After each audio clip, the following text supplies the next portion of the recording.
Hello my friends, let's start from the good news. By the way, we have many of them today, but frontline is the important topic for this particular video, and you may see Ukraine expands territorial gains in Pokrovsk, Dobropilya direction. This is the place where Russia was capable to break through Ukrainian defense, advanced by 17 kilometers, but this entire group of the Russian army was either encircled or kaputted. Reportedly 3,000 of the Russian troops were flatlined in this direction. Well, here you can see new attack or counterattack vectors of Ukrainian army and Russian surrender in Zatushok and Fedorovka village. We have the confirmation about it. Let's go to the map itself. So here Ukraine tries to expand. For now it's the gray zone because maybe Russia acts with their sabotage groups here, but mainly Ukraine breaks and takes initiative. So here we have the reference to OSINT analytics. They show some of the Russian troops placed in this region, geolocated indeed. So before Russia reported that they advanced, but no, Ukrainian soldiers take Russian soldiers' POVs near village of Fedorovka. We have it here. And the same thing is nearby. Here's the reference. Ukrainian soldiers captured 9 Russian soldiers near Zatushok village. So this is the road. There are some of the Russian soldiers visible. We have this video from Skela unit, their operation in Pokrovsk direction.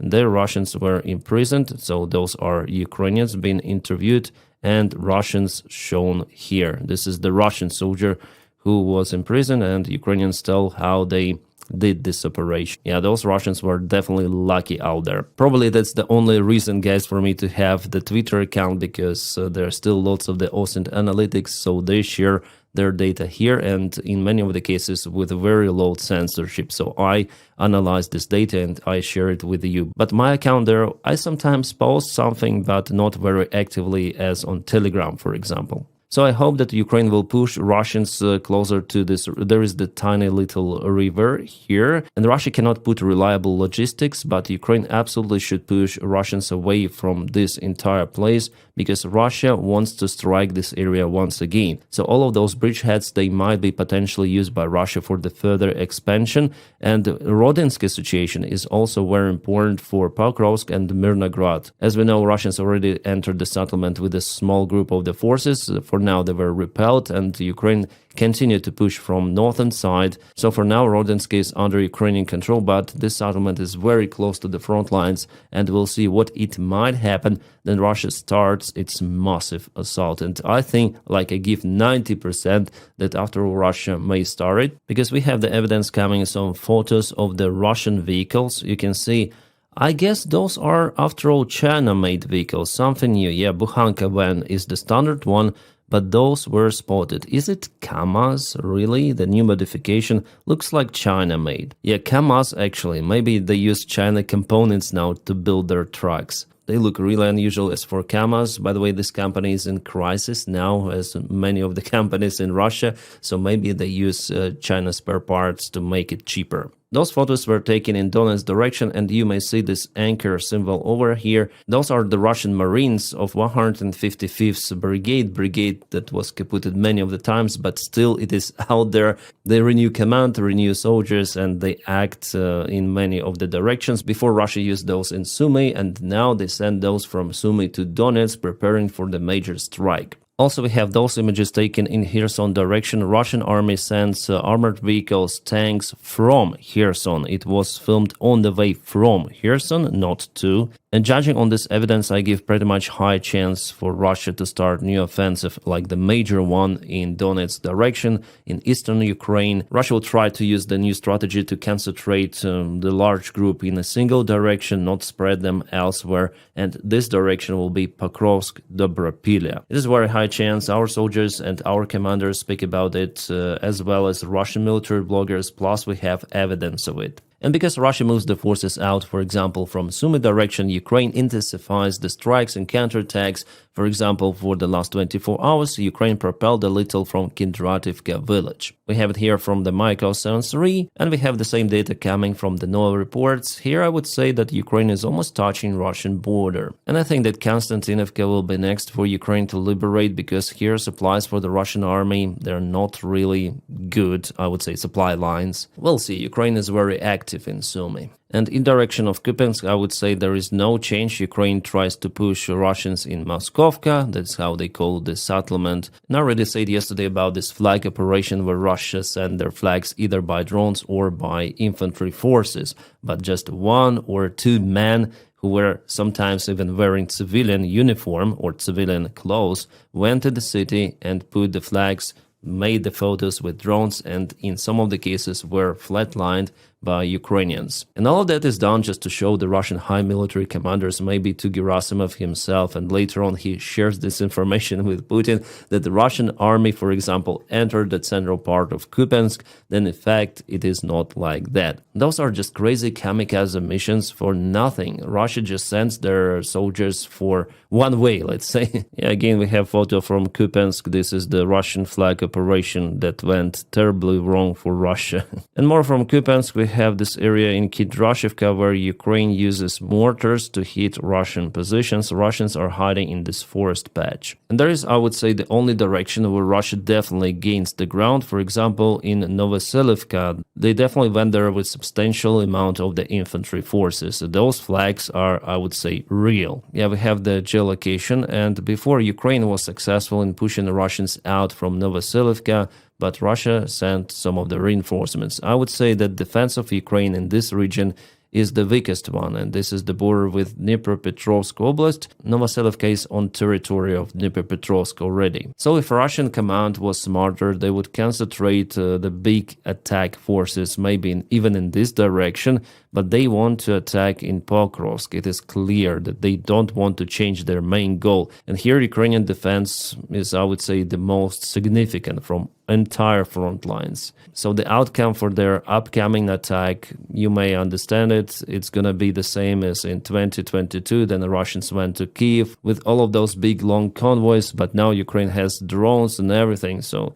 I expect the Russian army to really suffer if they want to attack with those convoys once again, and it seems like they want to do it. Let's go to the other source, Deep State Military Map. They say that definitely Russia moves towards Novoselivka. It was yesterday. Today they've took this tree line and a couple of the fields under control, and also their presence was definitely confirmed in Novoselivka. However, all of the analytics put it into the gray zone still. It's interesting. In Kislivka, Ukraine pushed Russians a little, so yesterday, today, maybe it's just the clarification of the military map, really nothing.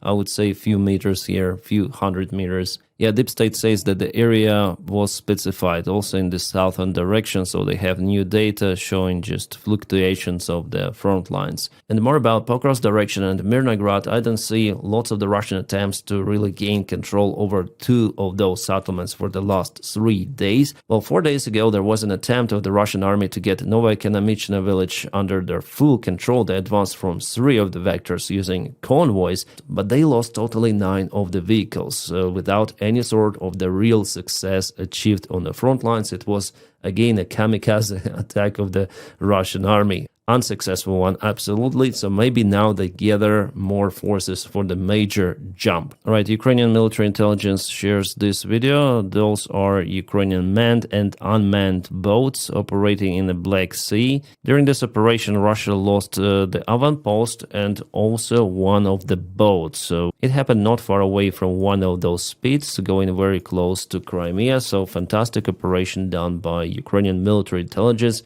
that continue to operate else, even on the sea. Well, sometimes Russia intercepts Ukrainian drone boats, like for example in this case, drone was kaputted in the Black Sea also. But Ukraine has many of them, and they are still in production. Magura 7 is the most popular one, but sometimes, yeah, those operations might be intercepted by Russian aviation. That's why sometimes Ukraine installs air defense missiles on those drone boats. So I would say it's very risky for Russia to use aviation here. But it was probably the Russian attack drone Orion, which is the analog of the Bayraktar TB2, but I'm not sure about it 100%, but looks like it. Well, here Russians confirmed that definitely it was Orion drone, but it was used just for surveillance mission and also to film the stuff. But the strike itself was conducted by another drone, Lancet. So Russia uses Lancets on the front lines as well as to secure their waters close to Crimea, for example, occupied territory of Ukraine. While Russia lost S-300 air defense, we have the video about it shared by Ukrainian defenders, drone cameras. So Russia was transporting This system software, it was accompanied by two of the vehicles. As you may see, it is a launcher of S-300, and yeah, Russians started to run after they heard the drone, and with the drone drop, the system was definitely kaboomed. It is wow. 100% it is not a decoy. Just look at this kaboom. It is really, really huge. Yeah, the rocket fuel does those kind of the fireworks, outstanding ones.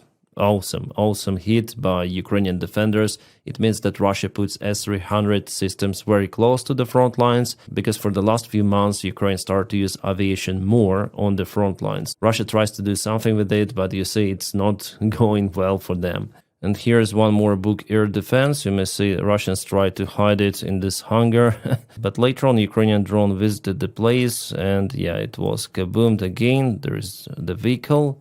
It was already devastated, but there was, just in case, the second strike on this one. Plus, one more Buk air defense was chased by Ukrainian drone. It was a drone drop on this one, and again, big kaboom, this time of the Buk air defense. Buk M1, as it was reported. My friends, I'm gonna film one more video, I hope very soon, with general news update, because I have something to say. We have good news and concerning news as usual, so bear with me for more updates, and many thanks for my Patreon supporters who continue to motivate me to film more and more. The link for my Patreon page, if you want to support me, just in the video description below. Thank you guys also for watching this video, for pressing your likes, subscriptions. You're just awesome. I wish you all a peaceful sky wherever you are, and have a great time.